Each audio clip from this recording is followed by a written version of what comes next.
ದಿನಾಲೂ ಇದರಲ್ಲೇ ಒಂದು ಅರ್ಧ ಲೀಟ್ರ್ ಹಾಲು ತೊಗೋತೀವಿ.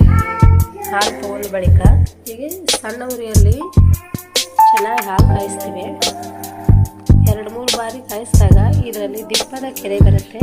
ಅಂದರೆ ಇಲ್ಲಿ ಹಳ್ಳಿಯಿಂದ ತಂದುಕೊಂಡು ಹೋಗ್ತಾರೆ, ಚೆನ್ನಾಗಿ ಕೆನೆ ಬರುತ್ತೆ. ಆ ಕೆನೆ ಏನು ತೆಗೆದು ಸ್ವಲ್ಪ ಹೆಪ್ಪಾಕಿಬಿಟ್ರೆ ಈ ಥರ ಮೊಸರೊಳಗೆ ಇಷ್ಟು ದಿಪ್ಪವಾದ ಕೆನೆ ಬರುತ್ತೆ. ಇದನ್ನು ದಿನಾಲೂ ಬರೀ ಮೊಸರು ಬಿಟ್ಟು ಕೆನೆ ತೆಗೆದು ಹಾಕ್ತೀವಿ. 4 ದಿನಗಡೆ ಈ ಪಾತ್ರೆಯನ್ನು ತುಂಬಿಡುತ್ತೆ. 4-5 ದಿನದೊಳಗೆ ಇದನ್ನು ಸರಿಯಾಗಿ ಕಟ್ಟೆದು ಬೆಣ್ಣೆ ಮಾಡುತ್ತೆ. ಮತ್ತು 1 ಬಟ್ಲದಷ್ಟು ಮೊಸರು ಈ ಥರನಾಗಿ ಉಳಿಯುತ್ತೆ. ಮನೆಯಲ್ಲಿ ಮೊಸರು ತಿನ್ನೋದು ಕಡಿಮೆ, ಮನೆಯಲ್ಲಿ ತುಪ್ಪ ಮಾಡಿದ್ದು ಇಷ್ಟಪಡ್ತಾರೆ. ನೋಡಿ, ಮನೆಯಲ್ಲಿ ಮಾಡಿದ್ದ ಬೆಣ್ಣೆ ಇದು.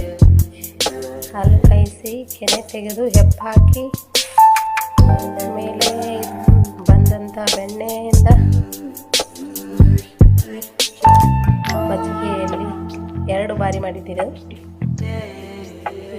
ನಿನ್ನೆ ಮಾಡಿದ್ದು ಫ್ರಿಜ್ನಲ್ಲಿ ಇಟ್ಟಿನಿ, ಗಟ್ಟಿಯಾಗಿದೆ, ಚೆನ್ನಾಗಿ ಬರುತ್ತೆ. ನೀವು ಒಮ್ಮೆ ಟ್ರೈ ಮಾಡಿ. ಒಮ್ಮೆ ಮಾಡುವಾಗ ನೋಡಿ ವಿಡಿಯೋ ಹಾಕ್ತೀನಿ ನೋಡಿ. ತುಪ್ಪ ಎಷ್ಟು ಚೆನ್ನಾಗಿ ಬಂದಿದೆ, ಮರಳಾಗಿ ನೋಡಿ.